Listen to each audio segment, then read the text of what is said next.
নমস্কার, আমি আরজি। বন্ধুরা, আজকে যেই ঘটনাটি আমি আপনাদেরকে শোনাবো এটি একটি রাজবাড়ির ঘটনা। বলতে পারেন কিছু রাজবাড়ি এখনও রয়েছে যেগুলো অ্যাক্টিভ। এটা সেরকমই একটি রাজবাড়ির ঘটনা। সে কারণে আমি জায়গাটির পুরো নামটা বলছি না, শুধু আমি বলছি এই ঘটনাটি ঘটেছিল পুরুলিয়ার একটি গ্রামের ঘটনা এটি। এবং কোন রাজবাড়ি বা কোন জমিদার বাড়ির ঘটনা সেই পুরো ডিটেলস আমি এখানে দিচ্ছি না, সিকিউরিটি রিজন হলেও হতে পারে সেই কারণে।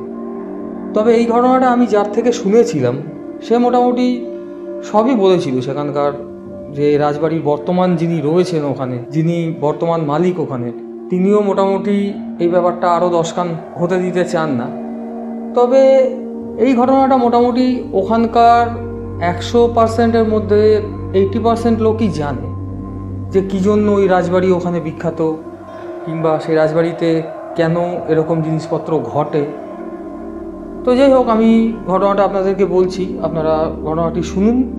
যদি কেউ জেনে থাকেন এই ব্যাপারে তাহলে কমেন্ট সেকশানে অবশ্যই লিখে জানান। তো আমি যার কাছে এই ঘটনাটি শুনেছিলাম তার এক বন্ধুর সাথে এই ঘটনাটি ঘটে। এবং এই যে রাজবাড়িটি রয়েছে এই বাড়িরই সদস্য হচ্ছে এই ছেলেটি, মানে আমি যার কাছে ঘটনাটি শুনেছি তার এই বন্ধু।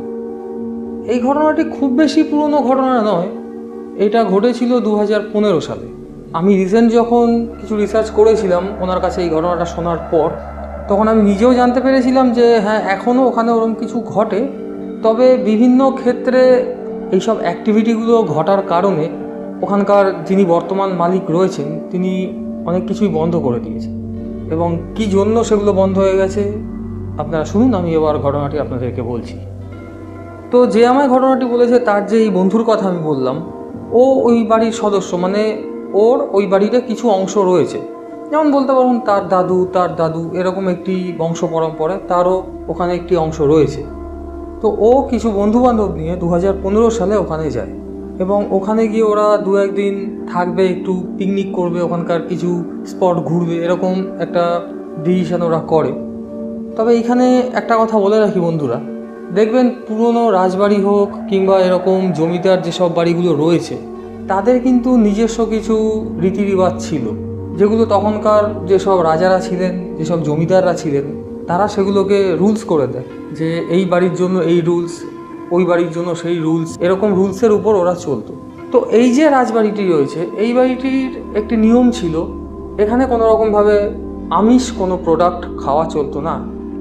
মানে এই বাড়ির বর্তমান যে মালিক রয়েছেন তিনিও নিরামিষাশী এবং গেস্ট যারা আসে তারাও নিরামিষই ওখানে খাওয়া দাওয়া করে। কোনো রকম কোনো মাছ মাংস কোনো কিছু ওই বাড়িতে অ্যালাউ ছিল না। তো যাই হোক, তো এই যে ছেলেটির কথা আমি বললাম যে ওখানে গিয়েছিল বন্ধুবান্ধব নিয়ে ঘুরতে, ও ওরকম বন্ধুবান্ধব নিয়ে যায় কারণ ও এখানে ওর বন্ধুদেরকে বলে, খুব সম্ভবত এই ছেলেটির কোনো গ্র্যাজুয়েশন পার্টি বা কিছু একটা এরকম প্ল্যান ছিল করা, যে বন্ধুদেরকে ট্রিট দেবে এবং বন্ধুরা ওখানে যাবে।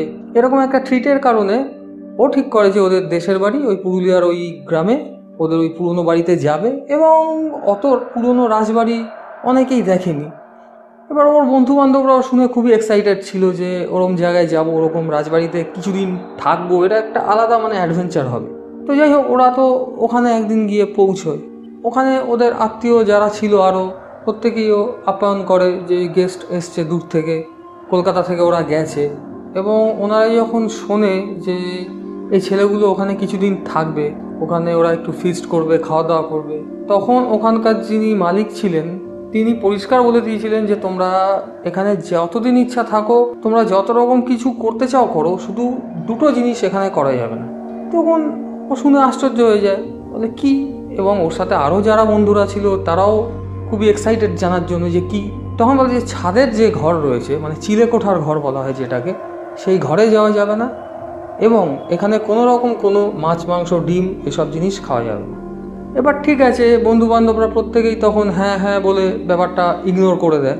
কিন্তু ওর মধ্যে 2-1 জন ছিল যাদের কিউরিওসিটি খুব বেড়ে যায় প্রথম যেই কথাটা ওরা শোনে সেটার জন্য, যেটা হচ্ছে ছাদের চিলেকোঠার ঘরে যাওয়া যাবে না, কেন বললো। এবার দেখবেন বন্ধুরা, আমরা শহরে যারা থাকি তারা কিন্তু এইসব জিনিসগুলো সিনেমায় দেখে থাকি, গল্পে পড়ে থাকি, এবং রিয়েল লাইফে যদি ঘটে তাহলে কিন্তু নিজেকে কন্ট্রোলে রাখা যায় না, মানে ব্যাপারটা দেখতেই হবে, ওরকম কিন্তু একটা ব্যাপার হয়ে যায়। তো ওদের মধ্যে ওরকম কিছু হয় এবং অল্প বয়সী ছেলে, বাড়ির বড়রা যারা ছিল তাদেরকে বলতেও পারেনি।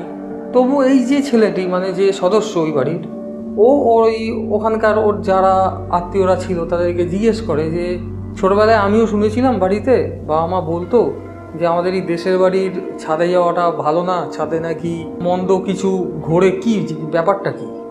এবার বড়রা যারা ছিল তারা শুধু বলে দেয় যে অত আমরা জানি না, আমরাও ছোট থেকে ওই একই জিনিস শুনে আসছি। আর এখানকার যিনি বড় রাজা, মানে বর্তমান যিনি মালিক, তার কথার অমান্য কেউই হয় না এবং বংশ পরম্পরায় যখন ওই একই জিনিস হয়ে এসছে, ওই একই জিনিস তখনও চলছে, অর্থাৎ ছাদে কেউই যায় না। তো যাই হোক, ওরা অল্প বয়সী ছেলে, প্রথম দিন খুব টায়ার্ড হয়ে যায় ওখানে গিয়ে। তো ওখানকার রাতে যে সব খাওয়া দাওয়া ছিল, ডাল ভাত পাঁপড় ভাজা এইসব দিয়ে, মানে গ্রামের রাজবাড়ির খাওয়া, ওসব খাওয়ার খেয়ে মোটামুটি প্রথম রাত ওরা ওখানে কাটিয়ে দেয়। এবং রাতে শুয়ে ওদের মধ্যে আরেকটি ছেলে ছিল, মানে দেখবেন কিছু ছেলের থাকে যারা হচ্ছে, মানে এক কথায় বলতে গেলে আমরা বোদ্ধা যাকে বলি, মানে খুব বেশি বোঝে, মানে অগ্রিম করতে যায়, এরকম কিছু দেখবেন থাকে। তো ওদের মধ্যেও এরকমই একটি ছেলে ছিল। ও রাতে শুয়ে প্ল্যান করলো যে কালকে আমরা ছাদের ঘরে যাব, দেখবো কি আছে। এবং ওর সাথে আরও যে কজন ছিল সবাই মত না দিলেও দু একজন মত দিয়েছে, বলছে হ্যাঁ ঠিক আছে, দেখা যেতেই পারে কি আছে। তো ঠিক আছে, পরদিন সকালবেলা হয়, ওরা এদিক সেদিক একটু ঘোরে, একটু পাড়ার লোকজনের সাথে আলাপ আলোচনা করে, সবাই জানতে চায় যে এত বড় হয়ে গেছো, দূর থেকে এসেছো, এখন কি করো, কবে পাস করেছো পরীক্ষায়, এই সব বিভিন্ন ধরনের আলাপ আলোচনা হয়ে কিন্তু ওরা তখনও কিন্তু কারোর কাছ থেকে ওই সিক্রেট নিতে পারলো না যেটা বলা হয়েছিল ওই ছাদের ঘরে যাওয়া বারণ।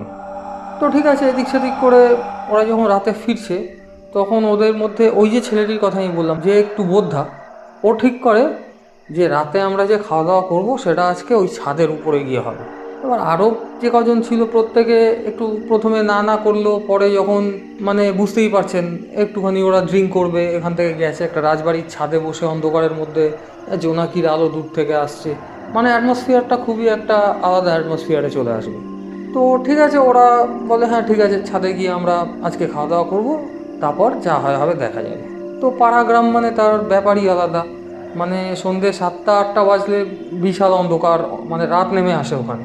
তো ওরা মোটামুটি ছাদে গিয়ে ওরা যেসব ড্রিঙ্কের আয়োজন করেছিল ওখানে গিয়ে করে ওরা ওই ছাদের উপরেই কারোর কথা না শুনে ওই মাংস পাকোড়া ওইসব দিয়ে ওরা ওই মদ টদ খেয়েছে ওখানে বসে। এবার এইসব খাওয়া দাওয়ার পরে দেখবেন অনেকেই তখন হিরো হয়ে যায় আর কি, মানে যে ভীতু সেও তখন অনেক বড় হিরো হয়ে গেছে। তো ওরা এইসব করে বিশাল মানে চ্যালেঞ্জের মুখোমুখি হবে।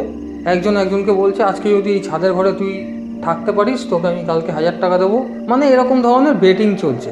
আর যেহেতু ড্রিঙ্ক করেছে সবাই তখন মানে হিরো। এবার ঠিক আছে, এই যে বোদ্ধা বলে ছেলেটি, ও তখন কি করেছে, ও বলেছে হ্যাঁ আমি থাকবো, কোনো ব্যাপার না, আমাকে কালকে তাহলে তোরা 1000 টাকা নিলে আমাকে যদি 5000 টাকা দিতে পারিস মানে কলকাতায় ফিরে, তাহলে আমি আজকে এখানে তোদেরকে থেকে দেখাবো যে কিচ্ছুই হয় না, এইসব আমি মানি না, এইসব যে লোকেরা বলে এই ঘরে থাকা বারণ, এখানে বাজে জিনিস হয়, এই হয়, আমি এখানে আজকে থাকবো, তোরা দেখবি। তো ঠিক আছে, এইসব চ্যালেঞ্জ করে মোটামুটি রাতে খাওয়া দাওয়া করেছে, একসাথে বসে সবাই খাওয়া দাওয়া করেছে, নিচের আত্মীয় যারা ছিল সবাই ডেকেছে, খাওয়া দাওয়া করে ঠিক যখন ওই রাত্রি 12টা-1টা বাজে তখন এই কয়েকজন মিলে কিন্তু ওই ব্যাপারটা আবার মানে টার্ন করিয়েছে যে তুই না বলেছিলি ছাদের ঘরে যাবি, তো যা গিয়ে থাক। এবার ঠিক আছে, ওরা তো মোটামুটি রাতে তখন খেয়ে দেয়, এমনি ওদের অবস্থা টাইট হয়ে রয়েছে। এবার ও কী করেছে, ওই ছাদের ঘরে গেছে। এবার দেখবেন আগেকারের সেই শিকল দেওয়া দরজা থাকতো, দরজার উপরে শিকল মারা থাকতো, ওরকম শিকল দরজা ও খুলে ওই ভেতরে গেছে এবং ভেতরে গিয়ে কিন্তু সেরকম কিছু দেখছে না, ওই একটা চৌকি বা খাটিয়া যেগুলোকে বলা হতো ওরকম একটি রাখা রয়েছে এবং উপরে একটা মানে ভাঙা ফ্যান যেটা বহুদিন ধরে আর কি বন্ধ হয়ে পড়ে রয়েছে, বোঝাই যাচ্ছে। তো ও তখন এমনি ওই ড্রিঙ্ক করে তখন ওর অবস্থা খারাপ, ও টাইট হয়ে রয়েছে, ও কোনোরকম গিয়ে ওই খাটের উপরেই শুয়ে পড়েছে। এবার আশেপাশে আর কারো কেউই জানে না, কেউই ছিল না। এবার যখন সকাল হয়েছে তখন ওর বন্ধুবান্ধবরা যে গিয়ে বলছে, তো আমি ওর নামটা এখানে বললাম না, তো বলছে যে এই ওনা কালকে রাতে ওই ছাদে চ্যালেঞ্জ নিয়েছিল, তো এখনও নিচে আসেনি কেন। এবার ওরা তড়িঘড়ি করে তখন উপরে গেল যে কি হয়েছে, ওরা এখনও কেন নিচে আসলো না। ও এবার উপরে গিয়ে দেখছে খাটিয়ার ওই কোণে ও জুবুথুবু হয়ে বসে রয়েছে এবং বাড়ির বড়রা তখন যদি জেনে যায় তখন ব্যাপারটা খুবই মানে সিরিয়াস জায়গায় পৌঁছে যাবে। এবার ওরা তখন তাড়াতাড়ি ওকে গিয়ে ডাকাডাকি করে যে তুই এরকমভাবে কেন বসে আছিস, কী হয়েছে। মানে ও যেন কিছু বলতে পারছে না, পুরো ফ্রিজ হয়ে গেছে। এবার এক কান দুকান হতে হতে এই বাড়ির যিনি বর্তমান মালিক, মানে যাকে ওখানকার জমিদার বলা হয়, তিনি ব্যাপারটা জেনে যায়। এবার জেনে যাওয়াতে বাড়িতে খুবই একটা রাগারাগির ব্যাপার চলে আসে, খুব মানে ঝগড়া ঝামেলা হবে এরকম একটা ব্যাপার ওখানে চলে আসে। তো ব্যাপারটা যেন বাড়ির বাইরে না যায় সে কারণে উনি কোনোরকমভাবে ব্যাপারটা ধামাচাপা দিয়ে বলে যে, মানে যিনি জমিদার উনি বলে ওকে নিয়ে আমার ঘরে আসো, আমি দেখছি কি করা যায়। এবার ওর তখন অবস্থা খুব খারাপ, ও কারোর সাথে কথা বলছে না, এবং মানে সকালবেলা উঠে যে ফ্রেশ হবে, জল টল খাবে, ওই সবের মধ্যেই নেই, মানে ও পুরো জড় পদার্থ হয়ে রয়েছে। তো সবাই তাড়াতাড়ি করে ফ্রেশ ট্রেশ হয়ে ওকে নিয়ে মুখে চোখে জল টল দিয়ে ঘরে নিয়ে বসালো। তখন ওই জমিদার যিনি ছিলেন উনি তখন দেখে বললেন যে এই ঘটনাটা ওর সাথে আবার ঘটেছে। এবং এইটা শোনার পরে সবাই তখন আরও থতমত হয়ে যায় যে আবার ঘটেছে মানে। তখন বলছে তোমাদেরকে আমি বারণ করেছিলাম, এবং আজ থেকে বহু বছর আগেও এই রীতিটাই কিন্তু চলতো এই বাড়িতে। ওই বাড়িতে ওই ছাদের ওপরে ওই ঘরটা যে বন্ধ, সেখানে কোনো এক সময় আমার ছোট দাদু থাকতেন, এবং সেখানে উনি আত্মহত্যা করার পর থেকে ওই ঘরটার মধ্যে তারই আত্মা ঘোরে। এবং এখানে এর আগেও যারা গিয়ে ওরকম কথা না শুনে থেকেছে তাদের সাথে কিন্তু কিছু না কিছু প্যারানর্মাল অ্যাক্টিভিটি ঘটেছে। এবং ওর যেটা হয়েছে সেটা আমি দেখেই বুঝতে পেরেছি। এবং ছোটো দাদুর ঘরের ও যে রাতে গিয়েছিল, এবং ছোটো দাদুর ঘরে যেই সব প্যারানর্মাল অ্যাক্টিভিটি সাইনগুলো হয় সেটা ওর উপরে পড়েছে। তো যাই হোক, ওখানকার লোকাল যেসব ঝাড়ফুঁক করে যারা ছিল তাদেরকে ডেকে নিয়ে এসে তখন কিছু ঝাড়ফুঁক ওর উপর করা হয়, এবং ঝাড়ফুঁক করার পরে তখন মোটামুটি ও নর্মাল অবস্থায় আসে। এই ঘটনার পর আরও কিছুদিন ওই ছেলেটি ওরকম শারীরিক অসুস্থতায় ভোগে, তারপর আস্তে আস্তে করে ও স্বাভাবিক জীবনে ফিরে আসে। তো এইসব ঘটনাগুলো নাকি এখনও ওখানে হয়, মানে ওই বাড়িটায়। তো আমি সিকিউরিটির কারণে প্রথমেই বলেছি আমি নামটা বলতে পারবো না। তো যাই হোক, যদি কেউ ওদিকে গিয়ে থাকেন পুরুলিয়ার এই রাজবাড়ির ব্যাপার হয়তো জানলেও জানতে পারেন। তো বন্ধুরা, আপনাদের কাছে যদি কোনো এরকম কোনো ইনফরমেশান থাকে, এরকম কোনো অলৌকিক ঘটনার সাক্ষী যদি আপনারা হয়ে থাকেন, শেয়ার করুন। আমাদের ইমেল আইডি ডেসক্রিপশন বক্সে দেওয়া রয়েছে। দেখা হচ্ছে আপনাদের সাথে পরের এপিসোডে এরকমই কোনো সত্য ভৌতিক অলৌকিক ঘটনা নিয়ে। ততক্ষণ ভালো থাকুন, সুস্থ থাকুন, শুনতে থাকুন আমার সঙ্গে আরজি রেডিও স্টেশন।